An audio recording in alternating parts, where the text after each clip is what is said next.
नमस्कार साथियों, स्वागत है आप सभी का आपके अपने यूट्यूब चैनल केपी जी के में, जहां हम हिंदी व्याकरण से संबंधित प्रश्नों की बातचीत करते हैं। यदि आप इस प्रकार की श्रृंखला से जुड़े रहना चाहते हैं तो इस यूट्यूब चैनल को सब्सक्राइब कर दें तथा पास लगे बेल आइकन को भी दबा दें। तो आइए आज के अपने प्रश्न की शुरुआत करते हैं।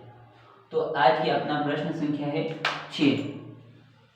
प्रश्न संख्या 6 में क्या पूछा है कि प्रत्येक वर्ग का तीसरा, चौथा व पांचवा वर्ण कहलाता है। मतलब प्रत्येक वर्ग कौन कौन से वर्ग है? अपने कुल 5 वर्ग होते हैं। वर्णमाला में कुल 5 वर्ग होते हैं। वर्णमाला में कौन कौन से? तो एक क वर्ग, च वर्ग, ट वर्ग, त वर्ग और प वर्ग।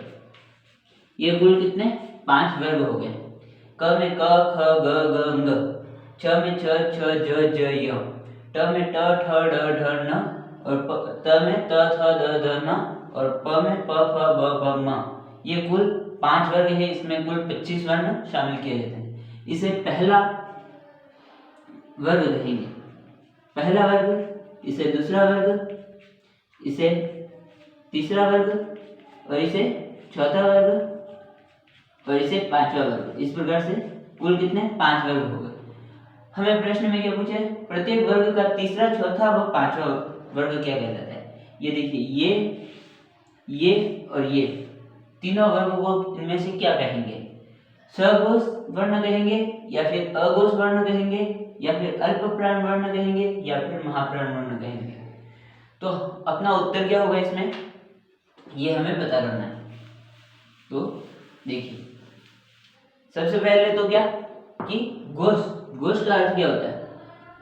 सबसे पहले क्या लिखा हुआ है? घोष। घोष का अर्थ होगा, घोष का अर्थ होगा कंपन, कंपन या फिर नाद।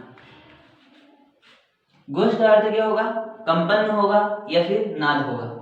तो जो अपने आवाज कंपन होती है वो कितने प्रकार से होगी? 2 प्रकार से। इसके आधार पर हम 2 भागों में बांटेंगे। एक तो अघोष और दूसरा है सघोष।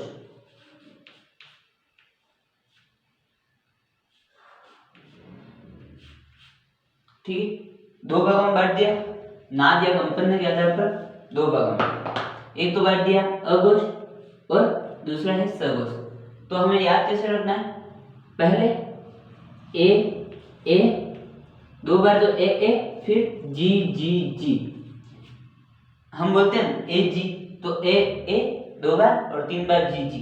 मतलब पहला और दूसरा किसमें आएगा? अघोष में, और तीसरा, चौथा और पांचवा किसमें आएगा? सघोष में। तो इधर लिख देना है पहला वर्ग, दूसरा वर्ग, और तीसरा, चौथा, पांचवा इधर लिखना। तीसरा वर्ग, चौथा वर्ग, और पांचवा वर्ग। ये तो अपने 5 वर्गों के बारे में बातचीत हो गई। उसके बाद में इसमें कौन से जो ऊष्म वर्ण होते हैं? ऊष्म में से ऊष्म कौन कौन से? ये देख लीजिए, ऊष्म वर्ण मतलब जब भी हम बोलेंगे तो क्या निकलेगी? आवाज जो निकलेगी वो घर्षण के साथ निकलेगी। मतलब जो हवा निकलेगी वो गर्म हवा निकलेगी। ऊष्म का मतलब क्या होता है? गर्म। तो हम बोलने पर जो श और ह है उनको बोलेंगे तो गर्म हवा निकलेगी। तो कौन कौन से? तालव्य श, मूर्धन्य श और दंती श।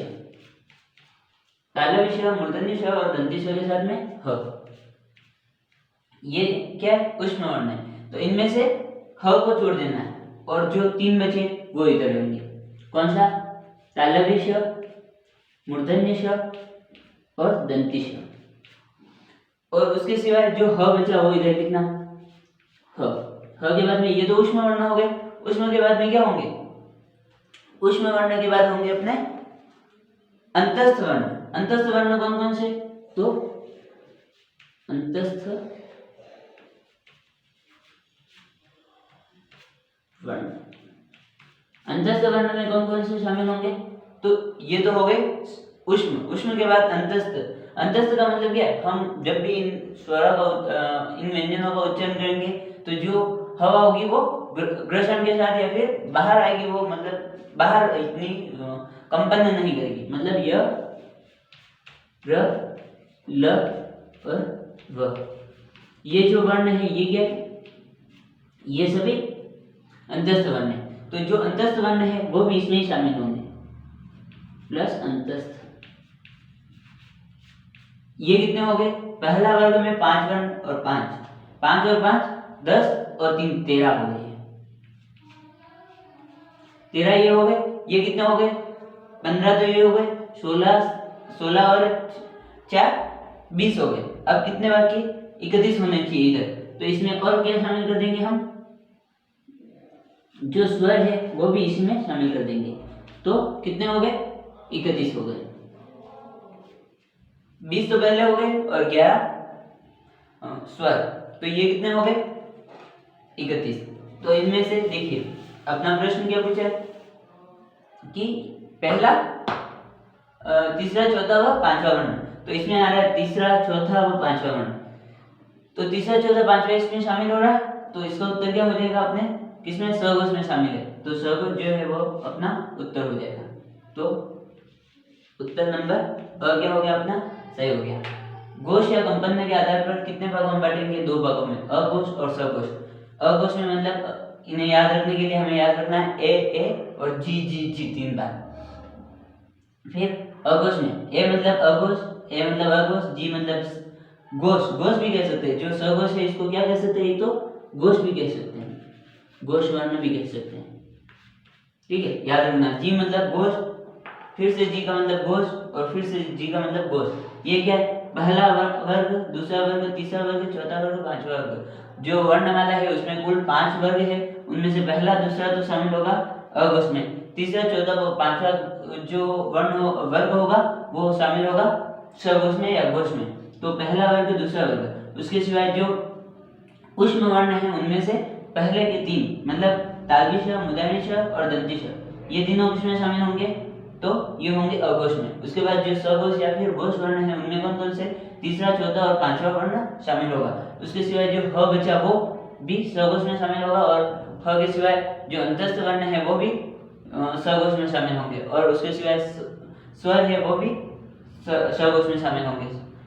यदि यह वीडियो आपको पसंद आता है तो वीडियो को लाइक, शेयर और चैनल को सब्सक्राइब करना ना भूलें। धन्यवाद।